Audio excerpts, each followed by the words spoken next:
This isn't gonna work well. It's fun. Sometimes he's naughty. Sometimes he's nice. But every time he's Dirt Guy. It's Dirt Guy Drive Time with your host, Dirt Guy. Hey, welcome to Dirt Guy Drive Time, the show where I drive around with a couple extra pine cones in case I need something to sit down on.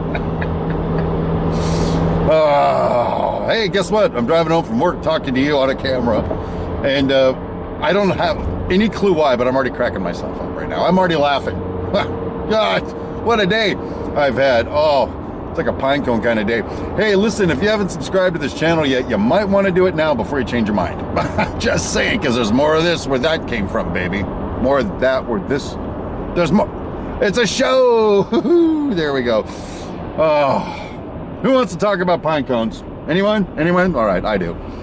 So, you know, most people's lives are probably like this, okay? I'm not going to say I'm unique or special, but it seems lately my life is like a saga. It's like a one of those little mini drama things they do, mini soap operas. What do they call those? Novella? It's like a novella. My name is Esteban. It's a novella. Whatever. So, the saga. Let's roll back to earlier in the week where I had a water inspector give me a bunch of blowdown, and I just, bam, I hit him back with the big stick. Remember that? Victory! That was yesterday's video. I won the battle. Defending my subcontractor, right?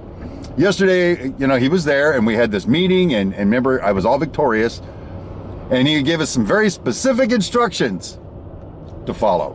And he documented those instructions, and I documented that, yep, I know what you're talking about. We're gonna make it happen. And then he shows up today, and there's a very specific type of chlorine my subcontractor is supposed to use to wash out this drinking water line, and he used pool chlorine. What? The guy stood right there and told us, and I'm like, yep, I got it. And then the inspector failed us. And then said, well, I'll be back when you get it right. And then proceeded to go back to his office and tell the entire world that we fucked up. Oh, the big stick is bent, baby. I got a splinter or something. I got a crack in the bat. I don't know what it is. That was a pine cone right there. That was an uncomfortable sitting down on a pine cone experience for the Dirt Guy. Not real happy with that contractor right now. I told one of his guys, I said, make sure you tell him I don't even want to speak to him right now. I do not even want to see his face. And I stomped into my trailer. Then I went and had a smoke, and I was okay. So that was pine cone number one. Pine cone number two, because they come in waves, apparently. I have a project engineer, he's a good kid. He's mid-20s, somewhere in there. And a project engineer's job is the engineer part. Doesn't mean he designs junk. It means he knows the details of the plans, right? He knows the details of the plan. And me as the lead super duper attendant slash, I would say project manager, but my bosses would say, you're not a project manager. Whatever, I'm doing the job. I make like, it's my job, but I make like 100 decisions a day. Like, what do you want to do here? This doesn't work. How do you want to fix it? And there's no time to honk around with it. You got to make the decision and move on. So I trust the information that I'm given when I storm ahead and get her done, right? So anyway, there's a certain kind of door that was, this is the information I was given. Certain kind of door that is called out on the drawings. The owner wants to change to a different kind of door, and it's going to be about a $35,000 adder, cost impact, $35,000. Hold on. Now I'm trying to be a good guy. I have a policy where I'll let the owner know in advance, you got one coming, baby, and it's not going to feel good. Not necessarily a pine cone, but close. Rough order of magnitude. rough order of magnitude. It's gonna be like 30 G's, bro. I told him, just to let you know. And he's like, what are you talking about? A credit, you mean? Yeah, it's a credit. If it was a $30,000 credit, I wouldn't tell you about it, guy. I'd just keep it. Anyway, so turns out later on that the door type they're saying they now want has always been the door type. It's always been on the drawings. There's no change. And my project engineer made me look like a motard. Right there. Right there in front of the entire freaking world. And as if that's not enough, he gave me some bad information earlier in the week that I stormed off with and looked like an idiot then too. Two idiot. That's maybe 3 pine cones. Actually, I think the count is 3 for the week. But then I got the victory with the big stick victory. Maybe that crosses one. Hell, I don't know.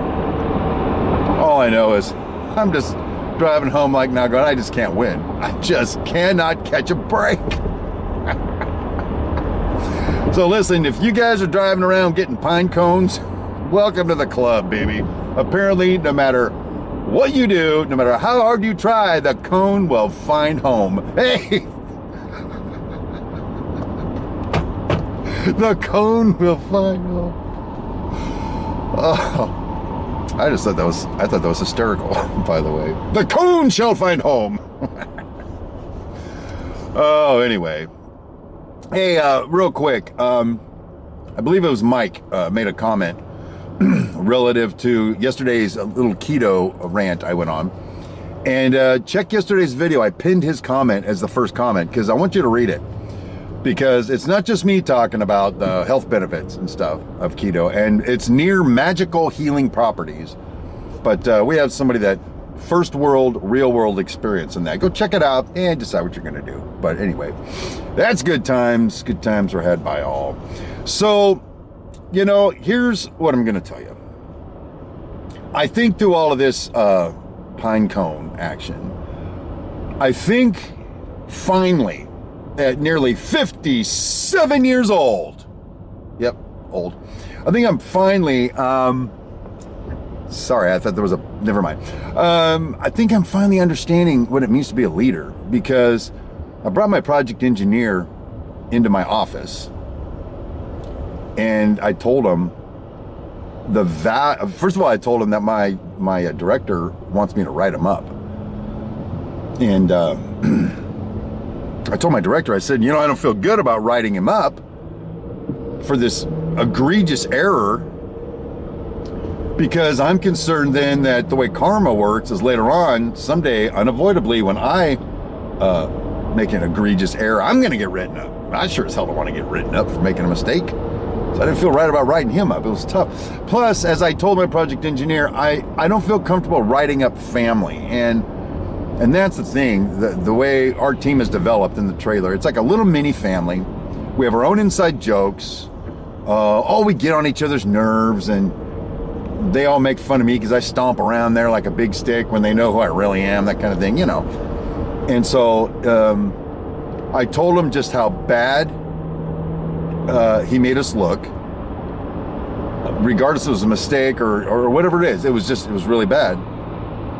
But then I reinforced it by telling him the importance of his job, that as project engineer, I need accurate information so I can trust what he gives me and go barf that off somewhere, boom, make some things happen. But, so I led up to the importance of his job. I started with that. Then I told him, you stuck a pine cone in my butt, bro. And then I ended it with, but I'll tell you this much. You've grown a lot. You're an effective resource generally, and when we're done with these hotels and they put me on something else, I'm going to tell them I want my assistant superintendent on my team and I want you on my team, because we've been through so much together, and by then we'll be working together for over a year, figured each other out, well-oiled machine. And I think, you know, that's kind of the leadership thing. I don't think, and man, you guys already know this, we probably covered this, a leader doesn't walk around executing people for sneezing. It just doesn't work that way. That's not a leader. That's a dictator. That's a butcher. That's a Nazi. No offense if you're a Nazi, by the way. Well, fuck it, you're a Nazi. Sorry. not suitable for all advertisers. That's not a leader. Matter of fact, I grew up with somebody that was the head of my household that was not a leader. They were a dictator, an abusive person. So I think a leader, you need to call people out when they honk up.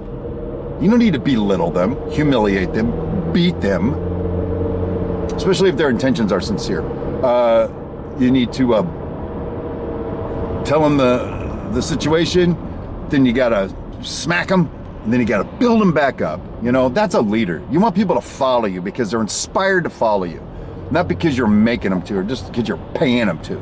They gotta genuinely want. Then, with that kind of leadership, I think things can get done. And I think I'm finally tapping into some of that right now. I still got a long way to go, but there you go. Anyway, whatever. I'm just kind of rambling about leadership, working keto today, and pine cones. So, you know, hopefully something I said today has inspired you to do something positive in your life and encourage you to go get something done. If all else fails, avoid the pine cone. Anyway, I guess that's all I got for you today. Thanks for sticking with me all week. I will see you tomorrow for the big Friday weekend wrap-up report. And until then, my name is Steve Brown, and I'll talk to you later.